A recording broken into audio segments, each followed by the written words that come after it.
master formulator Chase.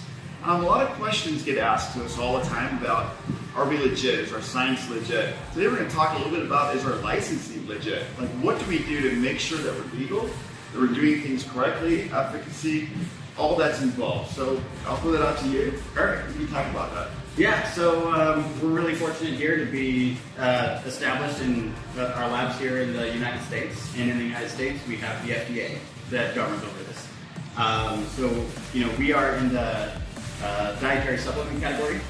So it's not food, it's not pharmaceutical, it's dietary supplements. So it's got a very specific set of parameters that apply to how we have to do absolutely everything involved in ensuring the ingredients coming in are all up to spec and the finished good going out is up to spec.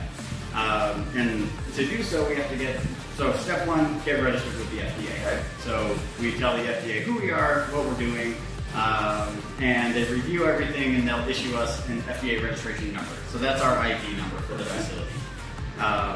And when we are registered, that means that we go on the inspection cycle for the FDA. So and the FDA is nationwide. And so we have national agents that will come around and just randomly drop it. There's no scheduling, there's no heads up that they're coming. They just show up. So these surprise visits, right? Surprise visits. Just to make sure we're doing things right? Yep. And they're very, very thorough. It goes from an inspection of first an inspection of the facility to make sure everything's clean, sanitary, and make sure that the very specific guidelines that they give for every step along the way is being adhered to. So step one is a tour. Step two, they really start digging into the paperwork on everything. You know, if you're making your grandma's cookies, it's very simple. You just get out the recipe, and if you put the flour in before the eggs, it's not that big of a deal. With the FDA, everything being documented and done in a very specific order is a big deal. So how's it gone so far? Any infractions or are we? Yeah, so an inspector's job is to find things, right, and improve on things. Going to be a list of small improvements that aren't done perfectly right. And there will always be. Yeah, you probably won't ever see an inspection where there's not at least a few to-do items at the end. And then you got to circle back and say, these are the things that we've done to make this perfectly by the guidelines. And the guidelines are ever evolving.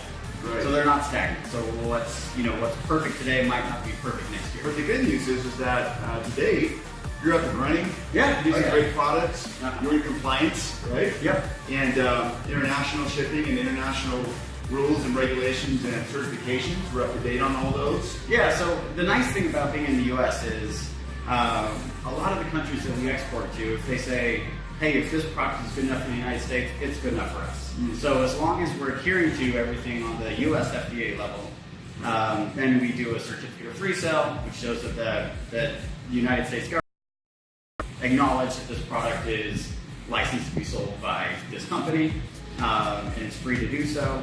And every country to export to. Because there's a lot of countries that people can really benefit from these products. And the nice thing about being in the US is it really speeds that process. Strict and so rigid, but making sure things are done exactly right. So we've got the federal level with the FDA, but then we also get the state level. So the state level inspectors, they come around more often than the federal level inspectors. And so state level, same thing, they just drop in. No, no sense about that. They just show up and say, by law, you have to make time for us. And so we say, great, happy to have you here, and start with a tour. So a tour of the facilities, go through the same process as with the FDA. The paperwork side's not as intense, but the physical side is more involved. So they both kind of have like their really areas they focus on with laser beams to make sure everything is done. So you've got state regulation, you've got federal regulation, but in the end, it just ensures that all of our brand partners are getting a quality product. Exactly. Yep, it's all about consumer safety. Making sure the benefits they want out of the product, they're not being overly hyped, they're not being overly, sold something that doesn't live up to the claims. And it's great. It's a lot of hoops to jump through, but at the end of the day, delivering good, high-quality product to a consumer is what it's all about. We couldn't have said it better, guys. Brand partners, that's why we have our manufacturers. You heard it right from Chase. Top quality. Thanks, Chase, so much. Yeah, I appreciate working with you. Yeah, Looking forward to seeing you.